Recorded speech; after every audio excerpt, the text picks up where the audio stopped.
वैसे भी मैंने राजनीति में बड़े बड़े धुरंधर देखे, लेकिन बहन जी जैसा धुरंधर मैंने आज तक नहीं देखा।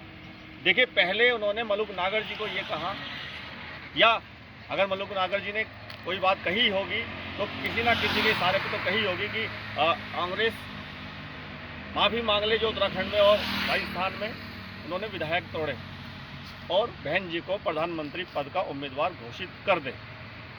ये सभी मीडिया पे चला, सोशल मीडिया पे चला, पूरे देश में बहन जी छाई रही और सबको ये लग रहा था कि बहन जी 15 जनवरी में कुछ बड़ा करने वाली है और ऐतिहासिक फैसला ले सकती है।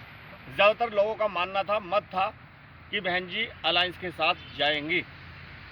अगर आप आम नागरिक हैं तो आप ये सोचेंगे कि बहन जी को गठबंधन में शामिल होना चाहिए, या बीएसपी के जितने भी कार्यकर्ता भी होंगे वो भी यही सोचेंगे कि बहन जी को शामिल होना चाहिए अलायंस में। दूर तक कोई भी ये नहीं सोच सकता था कि बहन जी अलायंस में शामिल नहीं होंगी। लेकिन जो स्टैंड बहन जी का था, ये 2023 के चुनाव अभी हुए हैं, इससे पहले भी 4-5 महीने पहले जो बहन जी कह रही थी कि हम चुनाव अकेले लड़ेंगे, लोकसभा का भी और विधानसभाओं का भी, तो उसी पर बहन जी स्टैंड उनका क्लियर कर दिया उन्होंने कि हम अभी भी अकेले ही चुनाव लड़ेंगे। लेकिन ये उम्मीद जनता को नहीं थी।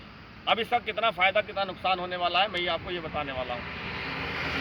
अगर मैं ये मान के चलूँ कि मैं राजनीति में हूँ और बीएसपी का सदस्य हूँ, तो बड़ी बारीकी से मैंने इसको समझा कि बहन जी ने जो निर्णय लिया वो बिल्कुल सही लिया। वो अकेले चुनाव लड़ने का जो फैसला उन्होंने किया वो सही है। अब उससे फ़ायदा क्या होगा? अब देखिए कि 2014 में जब बीएसपी चुनाव लड़ी अकेले अपने दम पर, तो ये कहा जा रहा है कि तब 0 सीट आई थी, और 19 में जब गठबंधन किया समाजवादी पार्टी के साथ, जब 10 सीट उनको मिली थी तो फ़ायदा मिला था गठबंधन के साथ होकर के। लेकिन मैंने ये चीज़ देखी है कि 2014 में 19.77 वोट प्रतिशत रहा, और गठबंधन के बाद जब 2019 में गठबंधन किया, जब 10 सीटें आई, तब 19.26 ये वोट प्रतिशत रहा। इसका मतलब कम हुआ। जो लोग ये मान रहे हैं कि 10 सीटें आ गई, पहले 0 आ गई, लेकिन वोट प्रतिशत की बात करें तो वहाँ पे कम हुआ। इसका मतलब बहन जी ने जो निर्णय लिया था गठबंधन तोड़ने का वो बिल्कुल सही था। जो समाजवादी पार्टी को पसंद नहीं कर रहे थे उन्होंने बीएसपी को वोट नहीं दी। वो सीटें इस तरह से बड़ी होंगी, जो मुस्लिम समाज है उन्होंने वोट बहन जी को दिया होगा, क्योंकि बहन जी को मुस्लिम समाज पसंद करता है, क्योंकि वो सबके हक की बात करती है। जैसा कि उन्होंने कल कहा कि हम धर्म की राजनीति नहीं करते, हमारी पार्टी धर्मनिरपेक्ष है, हम सभी का सम्मान करते हैं। तो अगर इस लिहाज से देखें तो जितने मुस्लिम भाई हैं वो सभी सम्मान करते हैं, उनको पसंद भी करते हैं।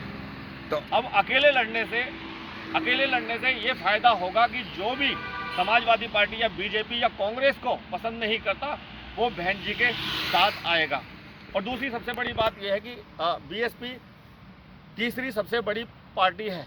अभी तक आज़ादी के बाद से कांग्रेस ने राज किया केंद्र में या बीजेपी ने राज किया। ये सवर्णों की पार्टी इसको आप कह सकते हैं, लेकिन बहुजनों की बात करने वाले जिनकी संख्या लगभग 90% है, उनकी बात करने के लिए आज तक कोई भी केंद्र में नहीं पहुंचा। बहुजनों की पार्टी बीएसपी वो अकेली एकमात्र पार्टी है जो सर्वजन की बात करती है, सर्वजन सुखाय सर्वजन हिताय की बात करती है और सबको एक साथ लेकर चलती है। बहुजन समाज के जितने भी लोग हैं वो चाहते हैं कोई ऐसा नेता केंद्र में पहुंचे जो धर्म पे राजनीति ना करे। अब देखिए, बीजेपी को इसी नाम से जाना जाता है कि बीजेपी हमेशा धर्म की राजनीति करती है और उन्हें फ़ायदा भी होता है। अब कांग्रेस वो भी धर्म की राजनीति करती है, दोनों एक ही पिच पे खेल रहे हैं।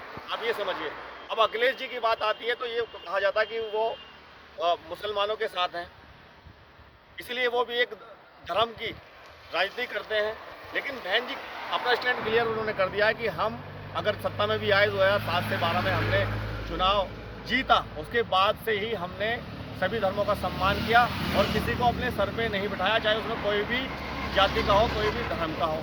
तो धर्मनिरपेक्ष की बात हमेशा करती है और संविधान के दायरे में रहकर काम करती हैं, और ऐसा होना भी चाहिए, क्योंकि संविधान ही आपको ये ताकत देता है कि आप मुख्यमंत्री और प्रधानमंत्री बन सकते हैं। इसके खिलाफ जाकर जो राजनीति करता है वो गंदी पॉलिटिक्स बहन जी नहीं करती।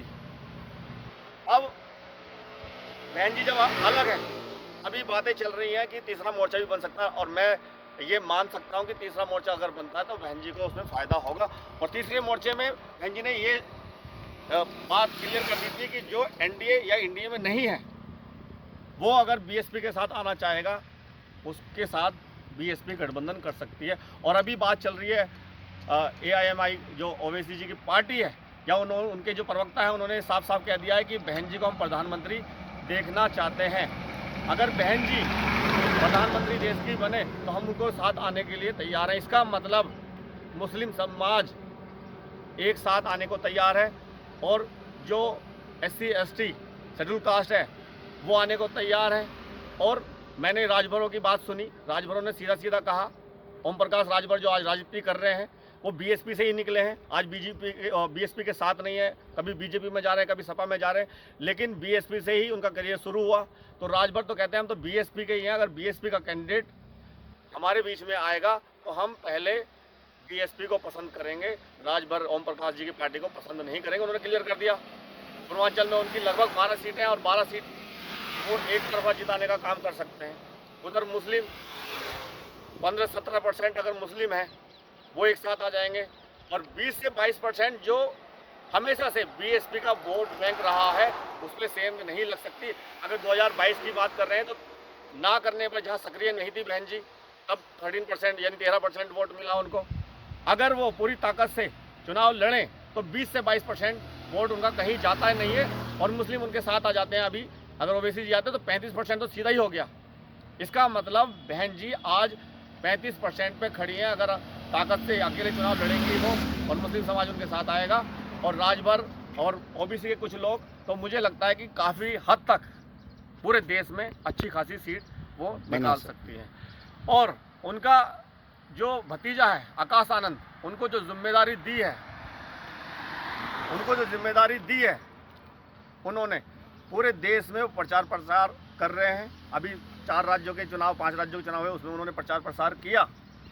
तो अकेले लड़ने का उनको ये भी एक फ़ायदा मिल सकता है, या मिलेगा ही। आकाश आनंद का जो करियर शुरू हो रहा है, लोगों के बीच में जाकर, जनता के बीच में जाकर, जनता उनको जान रही है, पहचान रही है, लोग उनसे जुड़ रहे हैं, तो इस चुनाव से उनका करियर बनने वाला है। ये बहुत अच्छा निर्णय बहन जी का है। और बहुजन पार्टी का अगर तीसरा फ्रंट बनता है, मुझे लगता है इंडिया और एनडीए दोनों जो गठबंधन है उनको भारी नुकसान होगा, और बीएसपी हो सकता है कि कितनी अच्छी सीटें लाए कि बहन जी को ही प्रधानमंत्री बनाना पड़ जाए। क्योंकि बहन जी ने एक बात क्लियर कर दी है कि अगर अभी तो हम गठबंधन नहीं कर रहे, लेकिन चुनाव के बाद हम गठबंधन कर सकते हैं।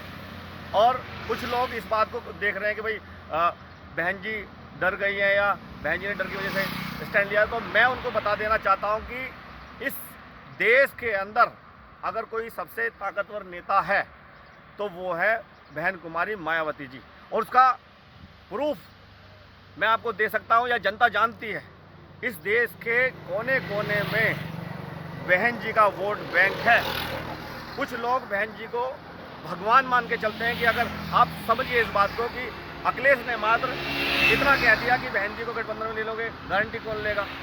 इतना कहने पर ही जब सारे के सारे दलित समाज के लोग जो 20 से 22% हैं, करोड़ों में जिनकी जनसंख्या है, वो उनसे नाराज़ हो गए, अखिलेश जी घबराने लगे और उन्होंने यू टर्न लिया और बहन जी के सम्मान की बात करने लगे।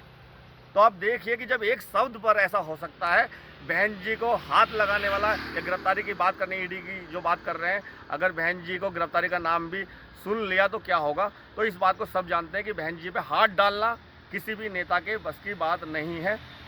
इसीलिए बहन जी कभी डरती नहीं है। खुद से तो डर सकती हैं, लेकिन आज तक वो किसी से नहीं डरी, और ना ही उनको डराने वाला पैदा हुआ है। देश की सबसे ताकतवर नेता है, इसीलिए ये बात बिल्कुल गलत है कि वो डर की वजह से या किसी वजह से, ऐसा कुछ नहीं है। और रही बात बी टीम की, एक बी टीम की बात बहुत चलती है, मैं इसके बारे में थोड़ा सा बता देता हूँ। पहली बात तो ये कि बी टीम बीजेपी की कौन हो सकती है?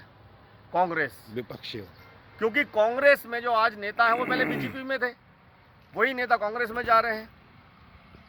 और आप देखिए ममता बनर्जी, वो बी टीम हो सकती है, आज अलग हैं वो उनसे, बीजेपी से या इंडिया अलायंस के साथ हैं। जीतने के बाद इसके साथ कौन जाएगा इसकी गारंटी किसी के पास है?